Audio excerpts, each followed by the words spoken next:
Welcome to Mansoor channel. இன்றைக்கி நம்ம ரொம்பவும் ஈஸியாக ஒரு 5 மினிட்ஸில் ரெடி பண்ணக்கூடிய ப்ரான் ஃப்ரை தான் வந்து பார்க்க போகிறோம். வாங்க அது எப்படி பண்ணுறதுன்னு பார்க்கலாம். நான் வந்து இன்றைக்கி ஒரு பவுலில் நான் க்ளீன் பண்ணி எடுத்து வச்சுருக்கேன் எறாவை வந்து அதில் ஆட் பண்ணிடுறேன். எறா ஆட் பண்ணதுக்கப்புறமா 2 பெரிய சைஸ் வெங்காயம் வந்து நீல வாக்கில் கட் பண்ணியிருக்கேன், அதையும் வந்து நம்ம ஆட் பண்ணிக்கலாம். இப்போ இது கூடவே நம்ம 1/2 டேபிள் ஸ்பூன் அளவுக்கு இஞ்சி பூண்டு பேஸ்ட்டு ஆட் பண்ணதுக்கப்புறமா மசாலா ஐட்டம்ஸ் என்னென்னு பார்த்தீங்கன்னா, தேவையான அளவு உப்பு, மிளகாய்த்தூள், மஞ்சள் தூள், கரம் மசாலா, தனியாத்தூள், ஜீரகத்தூள் எடுத்திருக்கேன்.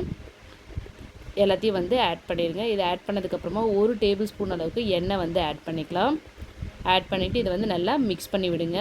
இதில் வந்து நீங்கள் லெமன் ஆட் பண்ணனாலும் ஆப்ஷனல் தான். நீங்கள் ஆட் பண்ணுறதா இருந்தால் லெமன் ஆட் பண்ணி இது மாதிரி மிக்ஸ் பண்ணி எடுத்துக்கணும். மிக்ஸ் பண்ணி எடுத்ததுக்கப்புறமா ஒரு பேனில் ஒரு 3 டேபிள் ஸ்பூன் அளவுக்கு நான் எண்ணெய் வந்து ஆட் பண்ணிக்கிறேன்.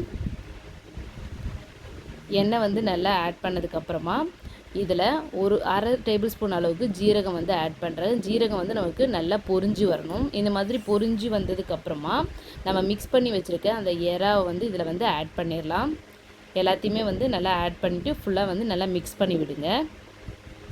இதில் நம்ம டைம் எடுத்து எதையுமே நம்ம ஒன்றா வதக்க தேவையில்லை. இந்த மாதிரி மிக்ஸ் பண்ணி வச்சுட்டு ஜஸ்ட் நம்ம வந்து இதில் போட்டு நம்ம கிளறி விட்டுட்டு இதை வந்து ஒரு மூடி போட்டு மூடிடலாம்.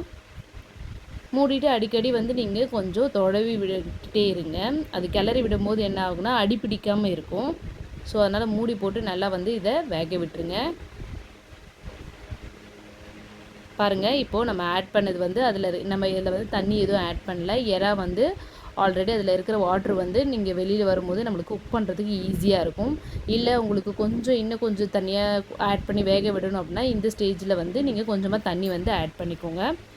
நல்லா வந்து வேக விட்டுடலாம். பாருங்கள், நல்லா வந்து கிரேவி வந்து சூப்பராக ஃப்ரை ஆகி வந்திருக்கு. இதில் கொஞ்சமாக வந்து நான் கருவேப்பிலை வந்து ஆட் பண்ணுறேன். அந்த மசாலாலாம் வந்து பார்த்திங்கன்னா அந்த ப்ரானோடு நல்லா சூப்பராக வந்து மிக்ஸ் ஆகி வந்திருக்கு. நம்ம இது மாதிரி சமைக்கும் போது நம்மளுக்கு டைமும் வந்து ரொம்பவே சேவ் ஆகும். அதனால் வந்து நீங்கள் இது மாதிரி ஃப்ரை பண்ணும்போது ரொம்பவுமே டேஸ்ட்டாக இருக்கும். பாருங்கள், நம்மளுடைய ப்ரான் வந்து எந்த அளவுக்கு சூப்பராக வந்திருக்கு. இது வந்து நீங்கள் ரைஸோடு வச்சு சாப்பிடும்போது ரொம்பவுமே டேஸ்ட்டாக இருக்கும். இந்த ரெசிபியை நீங்களும் உங்கள் வீட்டில் ட்ரை பண்ணி பாருங்கள். ட்ரை பண்ணி பார்த்துட்டு எப்படி இருக்குன்னு கமெண்ட் பண்ணுங்கள். உங்கள் ஃப்ரெண்ட்ஸ்க்கு ஷேர் பண்ணுங்கள். சப்ஸ்கிரைப் பண்ண மறந்துடாதீங்க. தேங்க்யூ.